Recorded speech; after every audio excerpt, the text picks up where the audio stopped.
గురువు గారు, non veg అసలు తినొచ్చా? నాన్ వెజ్ తిని పూజలు చేయొచ్చా? మన హిందూ సాంప్రదాయంలో నాన్ వెజ్ తినటం ధర్మమేనా? ఇక్కడ మనకి తీసుకున్నట్లయితే కనుక సాంప్రదాయం అనేది హిందూ సాంప్రదాయం, ఇంకొక సాంప్రదాయం అనేది అయితే ఏం లేదండి. మానవులు వారికి నచ్చినటువంటి ఆహారాన్ని తినేటువంటి విధి విధానాలు అయితే వారి యొక్క అక్కడ ఉన్నటువంటి ప్రాంతీయ ఆచారం ఒకటి తీసుకోవాలి, వారి ఇంటి ఆచారం అనేది ఒకటి తీసుకోవాలి, కల్చర్ అనేది ఒకటి తీసుకోవాలి. వారి వారి విధానాన్ని బట్టి ఉంటుంది. ఇప్పటివరకు మన హిందూ అనే కాదు, ప్రతి ఆచారంలో కూడా మనిషిని తినేటువంటి ఆచారం అయితే ప్రజెంట్ రాలేదు, ప్రస్తుతానికి లేదు. బతుకున్నటువంటి జంతువుని తింటున్నారు, కానీ రానున్నటువంటి కాలంలో మనుషుల్ని కూడా తినేటువంటి పద్ధతి రావచ్చు. అందుకని మనిషితో జాగ్రత్తగా ఉండాలి. ఫ్రెండ్షిప్ చేయకూడదు, మనది ఎవరికి చెప్పకూడదు. పర్సనల్స్ కిడ్నాప్ చేసేస్తారు, తీసుకెళ్ళిపోయి తినేస్తారు. అందుకని ఎక్కడ ఎవరికి కూడా ఏం చెప్పకుండా మనంగా ఉండాలి.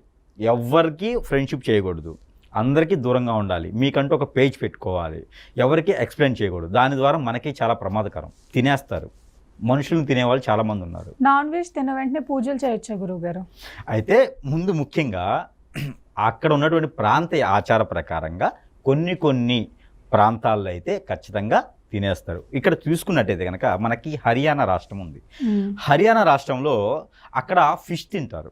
అక్కడ పూజలు చేసేటువంటి ఆలయాల్లో పూజలు చేసేటువంటి వారు కూడా ఫిష్ని తింటారు. మన రాష్ట్రంలోకి వచ్చేటప్పటికి, మన తెలుగు రాష్ట్రాల్లో వచ్చేటప్పటికి ఫిష్ కాదు కదా, ఏమి టచ్ కూడా చేయరు. అంటే ఇక్కడ రాష్ట్ర కల్చర్ అది. అక్కడ ప్రాంతీయ ఆచారం అనేది మన సనాతన ధర్మంలో లేదు. మన సనాతన ధర్మం వేరు, ప్రాంతీయ ఆచారం వేరు. అక్కడ ప్రాంతీయ ఆచారం తీసుకున్నట్లయితే కనుక వారి విధానాలు వేరే ఉంటాయి. ఒక్కో దగ్గర నాన్ వెజ్ తిని కూడా పూజలు చేసేటువంటి విధానాలు ఉన్నాయి. కొన్ని అమ్మవార్లు కానీ గ్రామ దేవతలు ఉంటారు కదా. ఈ గ్రామ దేవతలకి ఏకంగా బలే ఇస్తారు కదా. అంటే తినమనే కదా అర్థం, తినే కదా పూజ చేస్తారు, అంతే కదా. అంటే గ్రామ దేవతలు ఏం చేస్తారంటే గ్రామాన్ని పరిరక్షించేటువంటి దేవతలు వారికి బలి ఇవ్వండి అని అడగరు, వీళ్ళు ఇస్తారు. మన వాళ్ళు చాలా ముఖ్యమైనటువంటి మేధావులు కాబట్టి, వీరు చాలా మంచి మనుషులు కాబట్టి అమ్మవారికి బలిచ్చేసి వీరు తింటారు. అమ్మవారికి బలిచ్చి వీరు తింటారు. వీరు తినేం చేస్తారంటే పూజలు చేస్తారు. పూజ అయిన తర్వాత తినరు, పూజ చేసి తినేసి మళ్ళీ పూజకి వెళ్తారు, అమ్మవారి దర్శనం చేసుకుని వస్తారు. ఇది గ్రామ దేవతల దగ్గర జరుగుతుంది. స్వయంభూగా వెలిసినటువంటి స్వామివారు కానీ అమ్మవారు కానీ ఉంటే కొన్ని ప్రాంతాల్లో అయితే కనుక అవి తినకుండా పూజలు చేసేటువంటి విధానాలు అయితే ఉన్నాయి. అది హిందూ సాంప్రదాయం. ఇంకొక విషయం ఏంటంటే కనుక చెట్టుకి పుట్టకి అన్నిటికీ కూడా ప్రాణం ఉంటుంది, తినకుండా ఎలా బ్రతకాలి అనేది ఉంటుంది. అందుకని హిందూ సాంప్రదాయం మన సనాతన ధర్మంలో ఏం చెప్పారంటే కనుక కొన్ని పళ్ళు ఉంటాయి, అడవిలో పండేటువంటి పళ్ళు ఉంటాయి. అవి ఏంటంటే ఎనర్జెటిక్గా మనకి ఏదైతే నాన్ వెజ్ తింటే ఎంతైతే క్యాలరీస్ వస్తాయో అదే రకమైనటువంటి క్యాలరీస్, డబుల్ క్యాలరీస్ వచ్చేలాగా మనకి కొన్ని రకాల పళ్ళు సూచించారు. ఆ పళ్ళు రసాలు కానీ పళ్ళు కానీ తింటే నాన్ వెజ్ తిన్నటువంటి ఆ ఒక ఎనర్జెటిక్స్ అనేది, ఆ ఎనర్జెటిక్ ఆ ఒక క్యాలరీస్ అనేది వస్తాయి. ఈ రోజులు ఏంటంటే అందరికీ కూడా తినే విధానం ఉంది కాబట్టి నాన్ వెజ్ అనేది తినవచ్చు, ఇబ్బంది అయితే ఏం లేదు. తిని దర్శనానికి వెళ్ళొచ్చు, తిని పూజలు అయితే చేయకూడదు. హోమాలు, యజ్ఞాలు, పూజలు ఇలాంటివి మాత్రం చేయకూడదు. దర్శనానికైతే మాత్రం వెళ్ళొచ్చు, దర్శనం చేసుకోవచ్చు, ప్రసాదాలు తినొచ్చు, దానికైతే పట్టింపు లేదు.